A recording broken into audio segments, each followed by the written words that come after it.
नमस्कार, स्वागत है आप सभी का पब्लिक सेवा न्यूज 24 पर। मैं हूं आपके साथ मानसी त्यागी। रुक करते हैं इस वक्त की बड़ी खबर पर।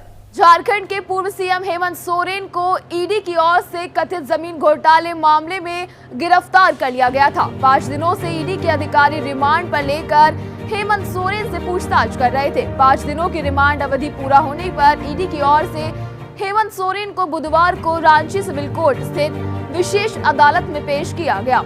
ईडी की ओर से 7 दिनों की रिमांड अवधि बढ़ाने का आग्रह किया गया, जिसका हेमंत सोरेन के अधिवक्ता की ओर से कड़ा विरोध किया गया था। लेकिन अदालत ने दोनों पक्षों को सुनने के बाद 5 दिनों के लिए रिमांड अवधि को बढ़ाने का आदेश दे दिया था। झारखंड के पूर्व सीएम हेमंत सोरेन की ओर से झारखंड सरकार के महाधिवक्ता राजीव रंजन ने बहस की। स्पेशल कोर्ट में ईडी की ओर से हेमंत सोरेन की रिमांड अवधि बढ़ाने के आग्रह का महाधिवक्ता राजीव रंजन ने विरोध जोरदार तरीके से किया। बाद में पत्रकारों से बातचीत में महाधिवक्ता ने बताया कि ईडी की ओर से रिमांड के दौरान पूर्व सीएम को मूलभूत सुविधाओं में भी कटौती की जा रही है। उन्होंने बताया कि हेमंत सोरेन को दिन भी ऐसे बेसमेंट में रखा जा रहा है जहां सूर्य की रोशनी भी नहीं पहुंच पा रही है। महाधिवक्ता ने आगे बताया कि बेसमेंट में कोई खिड़की नहीं है, पाइप के माध्यम से हवा पहुंच रही है। इतना ही नहीं, सोते समय भी उनकी निगरानी की जा रही है। तो वहीं आपको बता दें कि महाधिवक्ता ने ईडी की विशेष अदालत में रिमांड अवधि को बढ़ाए जाने का विरोध करते हुए बताया कि इससे पहले भी हेमंत सोरेन से ईडी के अधिकारी 2 दिन पूछताछ कर चुके हैं। उन्होंने बताया कि ईडी की टीम ने 20 जनवरी और फिर 31 जनवरी को 8-8 घंटे की पूछताछ की थी, जबकि 5 दिनों की रिमांड अवधि में 120 घंटे की पूछताछ हुई है। इस दौरान ईडी को कुछ भी नहीं मिला।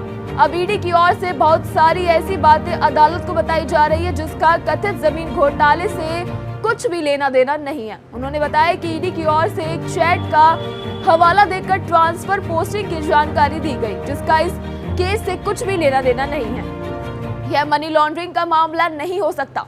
ईडी की टीम इसकी जांच नहीं कर सकती।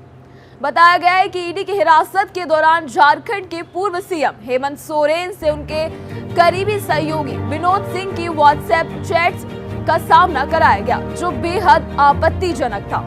इसमें कई संपत्तियों का विवरण शामिल है। इन चैट्स में न केवल कई संपत्तियों के संबंध में गोपनीय जानकारियों का आदान प्रदान शामिल है, बल्कि ट्रांसफर पोस्टिंग और सरकारी रिकॉर्ड साझा करने से संबंधित अनेक अन्य आपत्तिजनक जानकारियां शामिल हैं, जिसमें बड़ी मात्रा में पैसे के लेन देन की बातें सामने आती हैं।